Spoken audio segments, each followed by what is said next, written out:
Hello everyone, welcome back to my channel. কেমন আছেন সবাই? আশা করি সবাই খুব খুব ভালো আছেন। প্রতিদিনের মতো নতুন একটি রেসিপি নিয়ে আপনাদের সামনে আজও হাজির হয়ে গেছি। আজকে শেয়ার করতে চলেছি দই পাবদা রেসিপি। এই দই পাবদা গরম গরম ভাতের সাথে এত দুর্দান্ত লাগে খেতে যে আর কোনো কিছুর কিন্তু প্রয়োজনই হবে না। চলুন তাহলে দেখে নেওয়া যাক আজকের এই রেসিপি। আশা করছি আপনাদের আজকের এই রেসিপি ভীষণ ভালো লাগবে। তবে রেসিপি শুরু করার আগে প্রতিবারের মতো বলবো, যে সমস্ত বন্ধুরা আমার চ্যানেলে নতুন আছেন প্লিজ পুরো রেসিপিটা কন্টিনিউ করবেন, এটা রিকোয়েস্ট রইল বা অনুরোধ রইল। চলুন আজকের এই রেসিপি তাহলে শুরু করা যাক। এই রেসিপির জন্য প্রথমে আমি 500 গ্রাম মতো পাবদা মাছ নিয়ে নিয়েছি।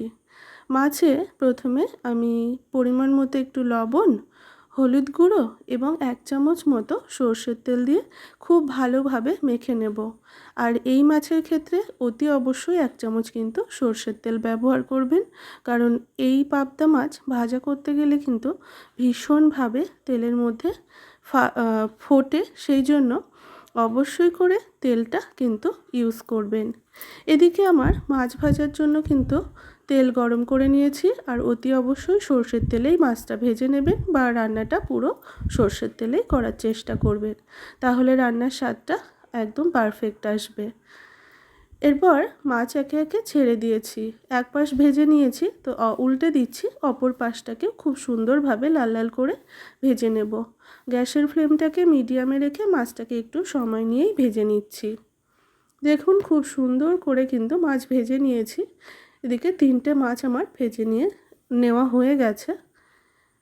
আর আরও মাছগুলো আমি ভাজা করতে বসিয়ে দিয়ে এদিকে আমি কিন্তু মশলাটা রেডি করে নিয়েছি আমি মিডিয়াম সাইজের একটা পেঁয়াজ মিক্সিং জারের মধ্যে নিয়ে নিলাম হচ্ছে সামান্য একটু আদা, আর এরপর নিয়ে নেব হচ্ছে কাঁচা পাকা লঙ্কা নিয়ে নিলাম 4 থেকে 5টা।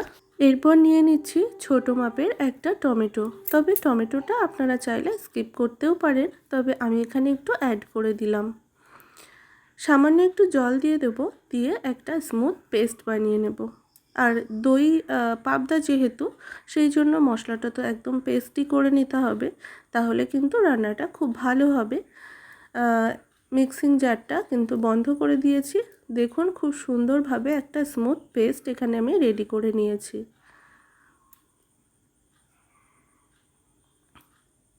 মাছ এদিকে সবগুলোই ভেজে নেওয়া হয়ে গেছে। এরপর কড়াইতে যে তেলটা ছিল তার মধ্যে 1/2 চামচ মতো কালো জিরে ফোড়নে দিয়ে দিলাম। তারপর দিয়ে দিলাম 4টে ছোটো এলাচ, একটা শুকনো লঙ্কা এবং দারচিনি এলাচ দিয়ে আমি কয়েক সেকেন্ড একটু ফোড়নটাকে নাড়াচাড়া করে নিয়ে একটা ছোট মাপের পেঁয়াজ একদম কুচি করে কেটে রেখেছিলাম আগে থেকে, সেটাই দিয়ে দিলাম তেলের মধ্যে।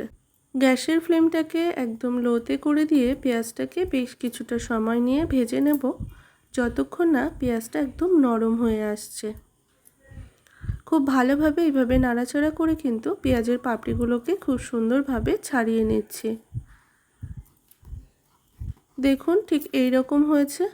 আর এই পর্যায়ে এর মধ্যে আমি স্বাদ অনুযায়ী লবণটা অ্যাড করে দেব। লবণটা দেওয়ার সাথে সাথে কিন্তু পেঁয়াজটা অনেকটা সফট হয়ে আসবে।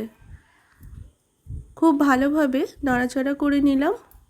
দেখতেই পাচ্ছেন পেঁয়াজটা অনেকটাই কিন্তু সফট হয়ে এসেছে।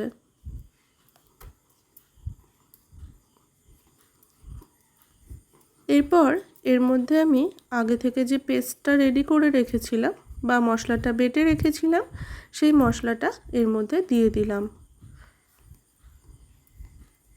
মশলাটা দিয়ে ততক্ষণ পর্যন্ত মশলাটাকে কষিয়ে নেব যতক্ষণ না মশলাটা খুব সুন্দরভাবে কিন্তু ভাজা হয়ে যাচ্ছে বা কষানো হচ্ছে। ঠিক এই পর্যায়ে এর মধ্যে অ্যাড করে দিলাম হচ্ছে 1/2 চামচ লঙ্কা গুঁড়ো, পরিমাণ মতো হলুদ গুঁড়ো এবং 1/2 চামচ জিরে গুঁড়ো। গুঁড়ো মশলাটা দিয়েও খুব সুন্দরভাবে মশলাটাকে কষিয়ে নেব।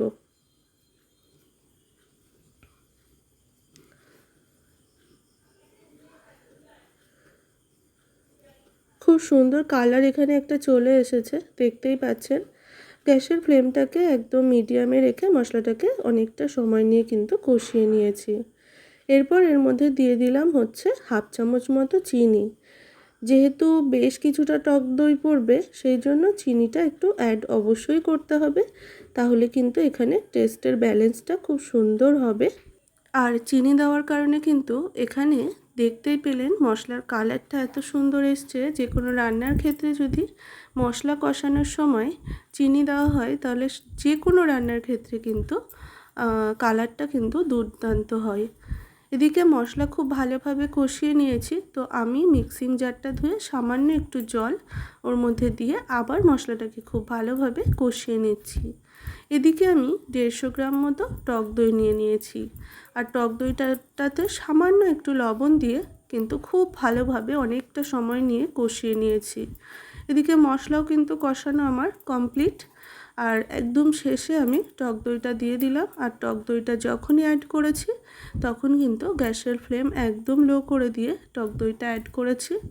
আবারও খুব ভালোভাবে এই মশলার সাথে টক দইটাও কষিয়ে নেব। দেখুন এইরকম ফোটা শুরু করে দিয়েছে আর তেলটাও রিলিজ করে দিয়েছে। ঠিক সেই সময় আমি ভেজে রাখা মাছগুলো এর মধ্যে দিয়ে দিলাম, আর যে বাটিতে টক দইটা ছিল সেই বাটিটা ধুয়ে আমি জল সামান্য একটু এর মধ্যে অ্যাড করেছি। আর দই কাতলা কিন্তু একদম গামাখা গামাখা হয়, তাই সেই অনুযায়ী অবশ্যই কিন্তু আপনারা জলটা অ্যাড করবেন, আর আমি ঠিক ততটাই অ্যাড করেছি। 4 থেকে 5 মিনিট একদম হাই হিটে ফুটিয়ে নিলেই রেডি হয়ে যাবে আমাদের আজকের এই দই পাবদা রেসিপি। দেখুন 5 মিনিট ফুটিয়ে নিয়ে আমি গ্যাসের ফ্লেমটাকে একদম অফ করে দিয়ে খুব সামান্য একটু গরম মশলা গুঁড়ো উপর থেকে দিয়ে দিলাম। দিয়ে একটু মিশিয়ে নিচ্ছি, খুব সামান্য সামান্য মিশিয়ে নিলাম। মিশিয়ে নিয়ে আমি 2 মিনিটের জন্য একটু স্ট্যান্ডিং টাইমে রেখে দেব। 2 মিনিট পর তুলে নিচ্ছি। একদম তৈরি হয়ে গেল আমাদের আজকের এই রেসিপি, দই পাবদা রেসিপি। খুব অল্প সময়ে কিন্তু তৈরি হয়ে যায়, আর খুব সামান্য কিছু উপকরণ দিয়েই তৈরি হয়ে যায়, কিন্তু খেতে কিন্তু দুর্দান্ত হয়। গরম গরম ভাতের সাথে এই রেসিপিটা হলে আর কিছুই লাগবে না। আজকের এই রেসিপি আপনাদের কেমন লাগলো অবশ্যই জানাবেন। ভালো লেগে থাকলে অতি অবশ্যই একটা লাইক, কমেন্ট এবং আমার চ্যানেলে নতুন বন্ধু হয়ে থাকলে চ্যানেলটিকে সাবস্ক্রাইব করার অনুরোধ রইল, তাহলে যখনই আমি কোনো রেসিপি পোস্ট করব আপনাদের কাছে আগে পৌঁছাবে। ধন্যবাদ।